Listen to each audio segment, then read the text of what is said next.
In a small village in Gwasi, overlooking the pristine beaches of Nyandiwa on the shores of Lake Victoria, lived a poor man named Nyamgondho, son of Ombare. Nyamgondho was so poor that despite his advanced age, he had long abandoned the hope of ever marrying. He simply couldn't afford a dowry. According to Luo culture, marriage was such a big step in life, and it determined one's standing and respect in society. Those who could not attain this milestone were called Misumba, meaning he who didn't marry, and were considered social misfits. Nyamgondho was one of those oddities. However, the waters of the mighty Lake Victoria were generous to all, and sundry provided you had the energy and resilience to dive in and fish. So, fishing was his occupation. Each morning and evening, he cast his fishing nets, hoping to catch enough fish to eat. But most days, he only caught tiny fish, even though Lake Victoria was home to a variety of fish species and in massive numbers. At night, he would sit under the stars and pray facing the lake. "Oh, great spirits of the lake, if only I could catch more fish and live a better life." One quiet night, as Nyamgondho was casting his net, he thought he saw something strange moving under the water. Could it be a sign? Many people indeed fished at night and they caught more fish, so he hoped against hope that he would be lucky that night. As Nyamgondho sat by the lake, a strange wind began to blow. The moonlight shimmered on the water, and he noticed a shadow drifting beneath the surface of water, and his fishing nets shook abnormally. Nyamgondho felt a chill, as if he were being watched. The wind whispered, but he couldn't understand what it said. Just as Nyamgondho decided to pull his nets to the shore and go home out of despair in the lonely night, he felt that the fishing net was indeed heavier than usual. As he pulled the nets, filled with hope and gratitude, he got convinced that the great spirits of the lake had finally rewarded his prayers with a big catch. So he guided the fishing net carefully to the shores.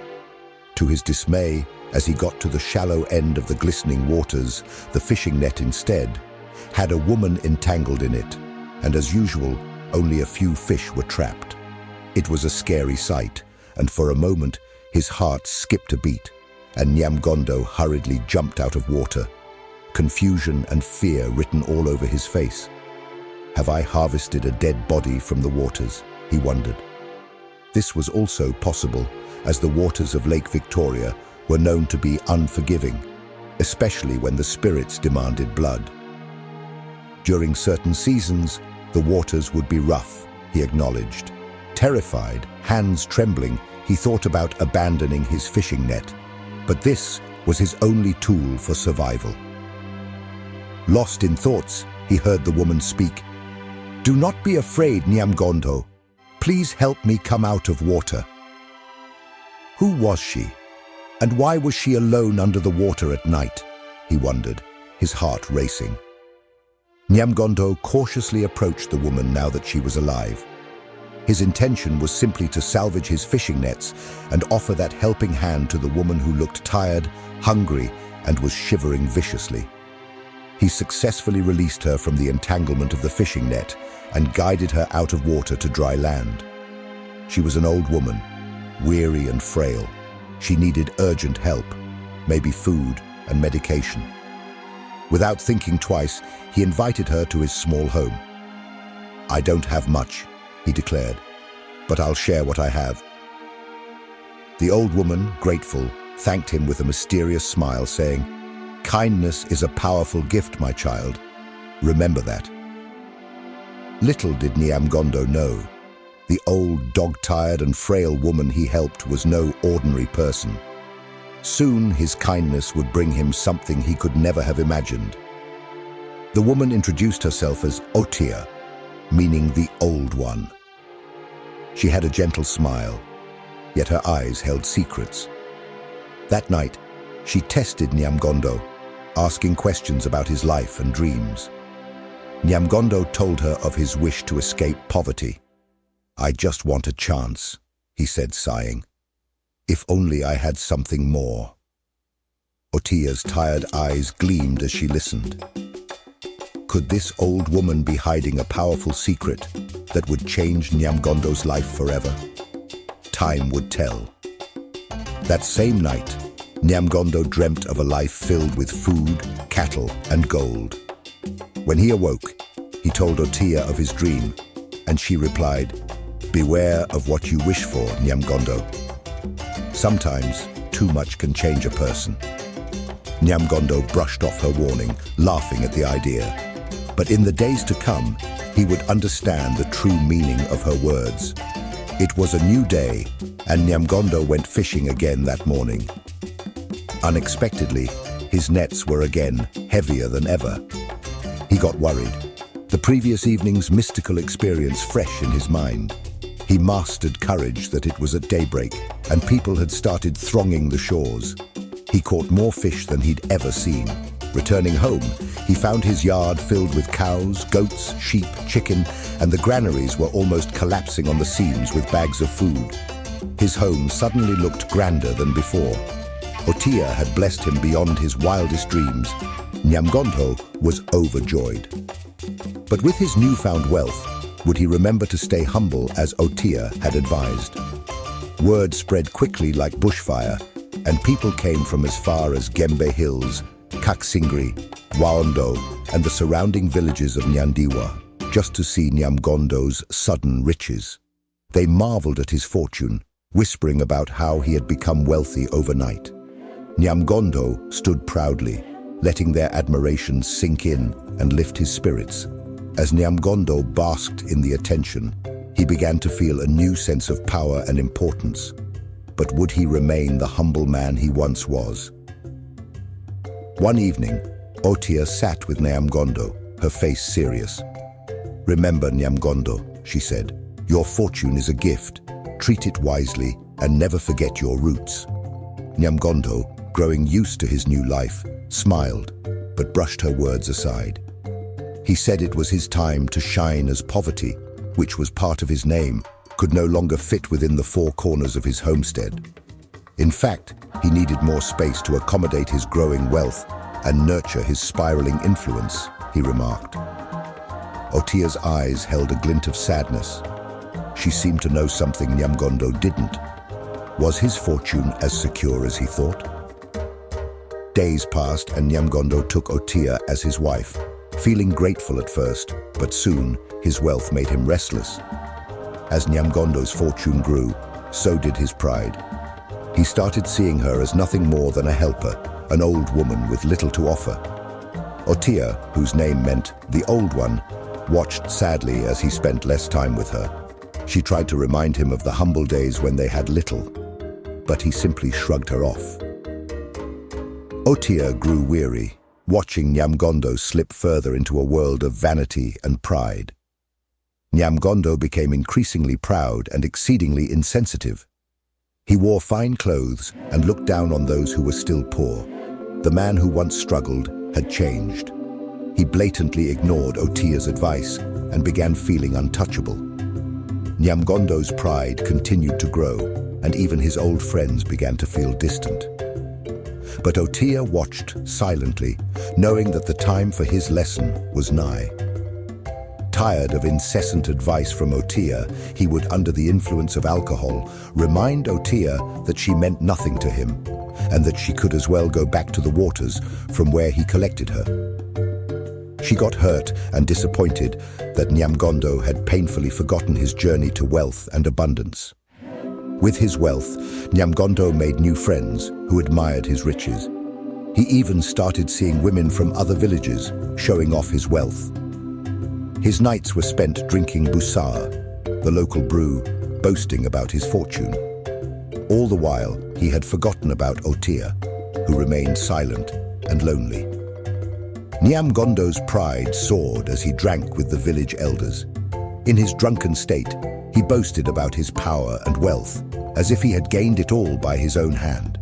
His heart had become blinded by arrogance. But in the shadows, Otiya watched, and her heart grew heavy. She knew what had to be done. One night, while Nyamgondo was away, on his escapade celebrating, Otiya decided to make a change that would awaken him from his prideful dream. Nyamgondho no longer mingled with the poor. He even mocked those who still struggled, forgetting the kindness he once showed Otiya. His heart had hardened, and he saw himself as above everyone. With his wealth, Nyamgondho became well known in the village, and younger women admired him. Flattered, he began inviting them to feasts, showing off his riches, and ignoring Otiya altogether.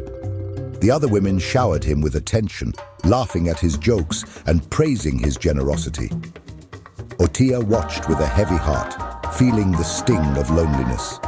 The villagers whispered about Nyamgondho's change, and they wondered how long his wealth would last.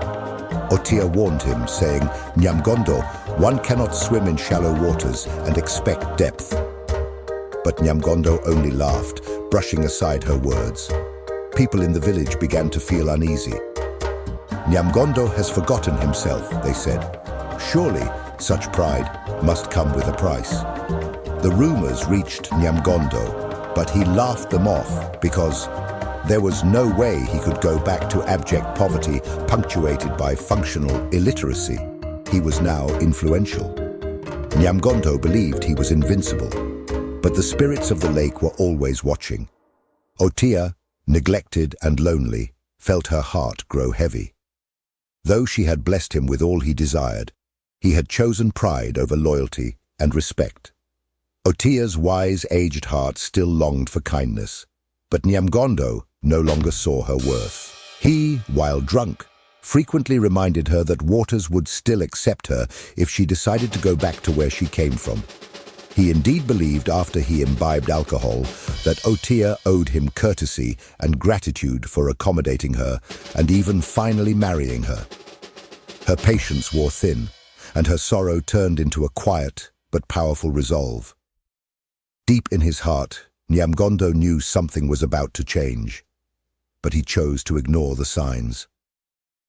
One afternoon, a strange calm settled over the village. The cool breeze from the lake stopped blowing uphill. The birds stopped singing their usual melodious songs, and even the lake grew silent, as if waves abandoned motion. Nyamgondho felt uneasy, but he ignored it, choosing instead to enjoy his wealth. That evening, Otiya made a final attempt to reach Nyamgondho's heart. She asked him to sit by her, hoping to remind him of the simple days they once shared. She pleaded with him to remember his roots, to see her not as a burden, but as a partner. But Nyamgondho, drunk on wealth and pride, mocked her, belittling her age. The younger women who surrounded him laughed as he insulted his wife, Otiya. That night, as Nyamgondho reveled in his riches, Otiya slipped quietly into the shadows, her heart heavy, but her resolve firm. As dusk fell over Lake Victoria, an eerie calm settled upon the water. Wisps of mist danced across the lake's surface, swirling into silent shapes that reached towards the shore. Then a cold wind began to blow, slow and steady at first, brushing against the trees and rustling the leaves. The breeze grew stronger, carrying the scent of rain and stirring the lake into choppy waves that splashed violently against the shores. From across the water, clouds gathered, heavy, dark, and foreboding. The villagers felt the first drops of rain splatter upon their roofs, just as the sky darkened completely, casting a shadow over the land. By late afternoon, the rain began in earnest, a torrent that fell relentlessly, pounding on the roofs and creating streams that cut across the village paths. Mighty gusts of wind swept in, bending the trees and flattening the tall grass. The villagers shuttered their windows, wary of the strange storm, and stayed indoors as the rain continued into the evening. Could it be a Nyakoyi, the famous tornado that swirled from deep inside the lake, destroying everything on its path? They wondered in awe. While the storm raged on, Otiya, the mysterious old woman, moved quietly through the shadows, gathering the wealth she had given Nyamgondho piece by piece. She had come that night with purpose, intending her departure to be unseen by any curious eyes. With the wealth in tow, she slipped away from the compound, heading for the lake's shore where the storm's fury would shroud her every step. Nyamgondho, oblivious to the events unfolding at home, was far away, indulging in drink and laughter, boasting of his riches to his friends. He did not notice the storm, nor feel the unease that hung over the village like a heavy fog.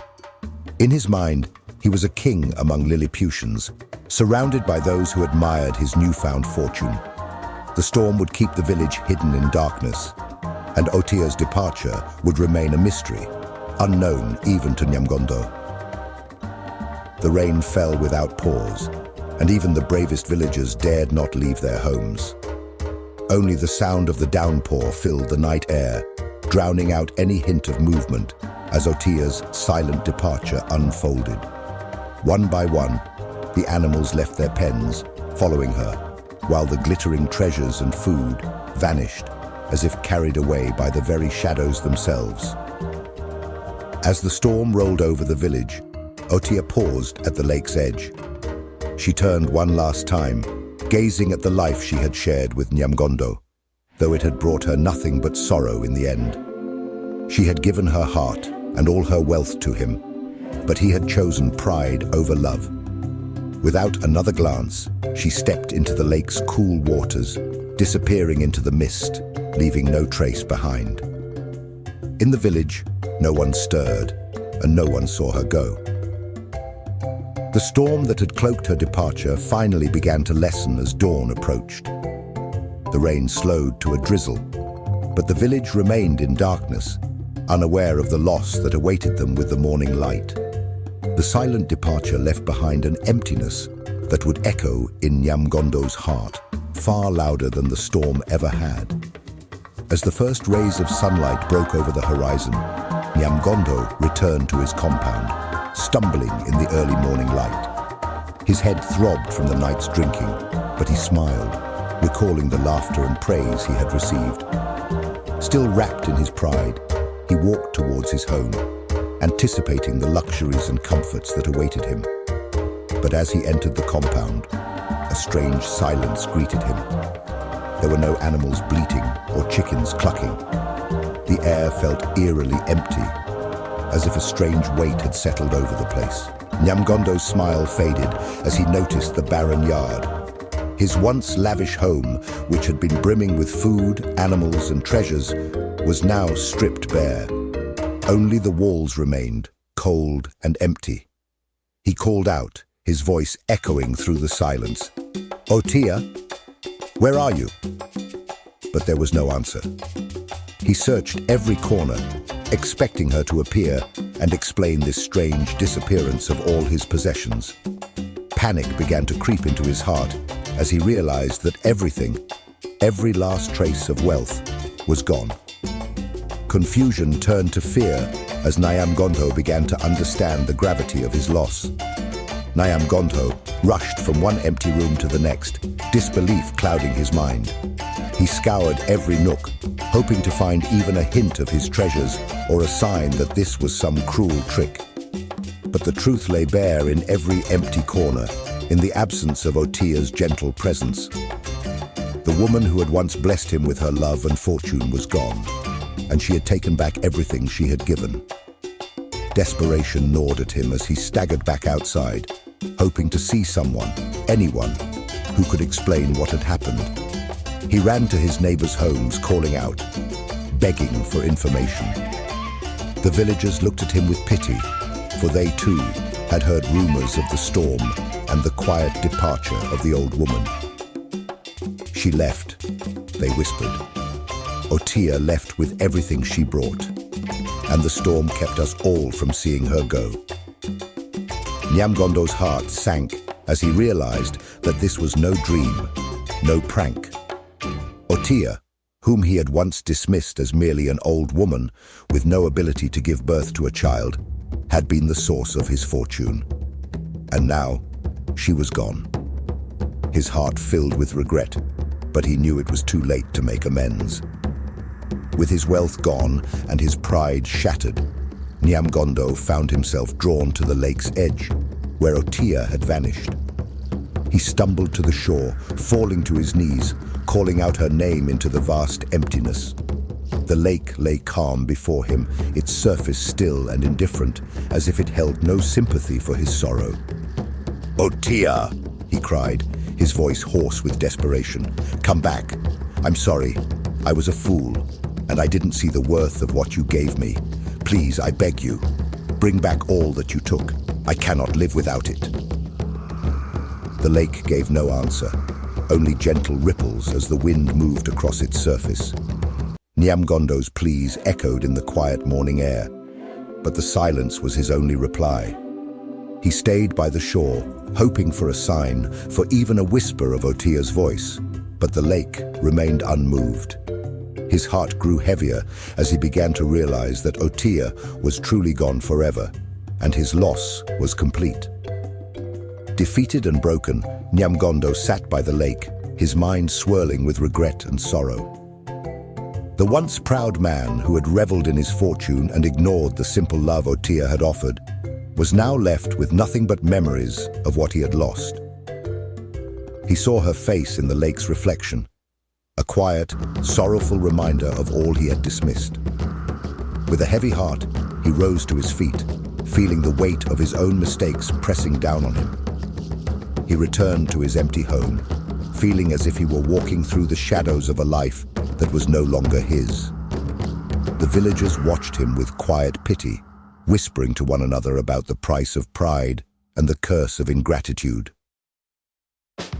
In the days that followed, Nyamgondho wandered aimlessly, a shadow of the man he once was.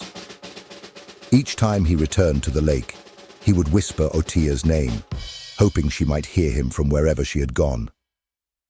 But each time, the lake remained dead silent, save for the peaceful waves that hit the shores consistently, depositing clean sand and dead matter. As the years passed, Nyamgondho's once proud figure could often be seen wandering along the shores of Lake Victoria, searching the vast expanse of water with weary eyes. Each step he took left deep imprints in the muddy banks of Nyamgondho Beach, his bare feet carving the soil with a weight that went beyond his failing strength. These prints, hardened in the sun and preserved by the wind, became quiet markers of his endless sorrow, etched upon the shores. Villagers would pass by his footprints, wide and heavy, and whisper about the price of pride. The deep impressions were a reminder of his lost wealth, of the life he had squandered. With each morning, Nyamgondho's hope dwindled a little more, yet he continued to religiously visit the lake's edge, his gaze locked on the distant waters where he, for the first time, encountered Otiya. As the sun rose and cast its warm glow upon Nyamgondho Beach, sending piercing rays over the rolling Gembe hills, his footprints stood as silent, solemn warnings to those who would look upon them. The villagers watched him with both sadness and fear, for they knew his heart was bound by an unbreakable regret, chained to a lake that held no mercy. Each footprint carried the weight of a lifetime of mistakes, a trail leading only to sorrow. And so Nyamgondho became a figure of both caution and pity, a stuck reminder that wealth gained without respect and love can vanish as swiftly as it appears. As he wandered, Nyamgondho also noticed that his feet left deep prints in the earth by the lake. They remained long after he stepped away, as if his regret had marked the land itself. The villagers whispered about the footprints, seeing them as a sign of caution against pride and greed. Each day the prints grew deeper, reminding everyone who passed by of Nyamgondho's folly. Desperate to make amends, Nyamgondho made one last attempt to reach Otiya. It was one early morning. He walked into the lake, calling her name, hoping to reunite with her spirit.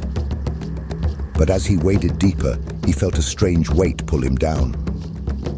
He felt as if he was sinking into the earth itself, his fate sealed.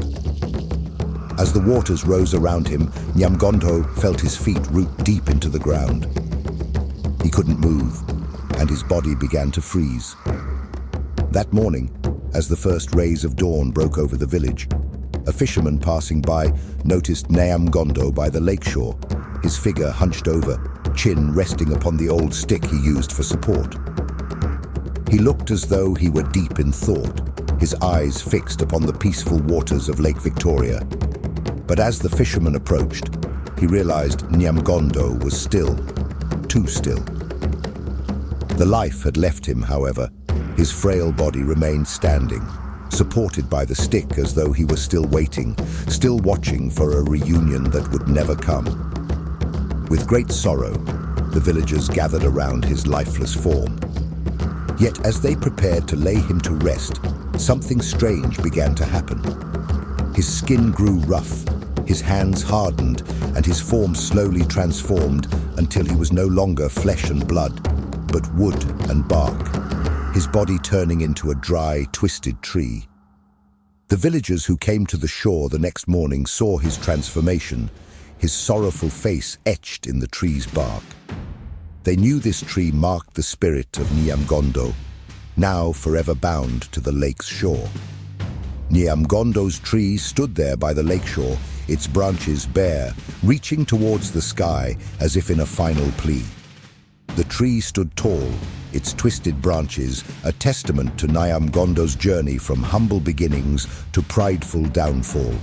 His face, carved in the bark, seemed to watch over the lake, reminding villagers of his story. They told their children and grandchildren about Nyamgondho's rise and fall, and his tree became a sacred place.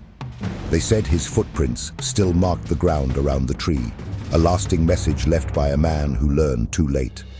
Some villagers believed that Otiya's spirit visited the tree at night, mourning the love she had never received. Her wisdom echoed through the lake's gentle waves, and those who listened heard her words about the value of love and kindness, even in wealth. Otiya's legacy became as much a part of the story as Nyamgondho's, a warning for those who might fall into pride's trap. For generations, villagers would pass down the tale of Nyamgondho, the son of Ombare, who sought riches but lost love. Nyamgondho's tree became more than a mere landmark. It was a reminder etched into the landscape, a testament to the price of pride and the power of humility. The story of Nyamgondho, the son of Ombare, spread from village to village, whispered around firesides, and shared beneath the stars. It was said that on windy nights, the villagers could hear Nyamgondho's regret in the rustling leaves, a reminder that pride can uproot even the strongest among them. Parents told their children about the footprints that remained on the shore of the mysterious old woman who brought wealth only to take it back, and of the twisted tree that stood as a warning to all. His tale became a lesson etched into the culture of the Luo people, a myth that carried a timeless truth. Elders taught the young that wealth, without respect for its source, was an illusion that could vanish like mist over the lake. They pointed to Nyamgondho's tree, still visible in the distance, and urged their children to live with humility, gratitude, and love for one another. The lake became a place of reverence, and Nyamgondho's story became a reminder of life's most valuable treasures. So among the Luo community, young men were taught, from a tender age, to love and cherish their women, and that wealth indeed was only safe in the hands of women. And so, the legend endured, woven into the fabric of life by Lake Victoria, a story to keep hearts humble and spirits kind for generations to come. My dear listeners, if your inner being was touched by this story, kindly share your thoughts in the comments below. And if you've enjoyed this story, make sure to give it a thumbs up, subscribe, and stay tuned for more. Because in every great story, there's always another chapter waiting to be written. Stay blessed, and see you soon for the next story.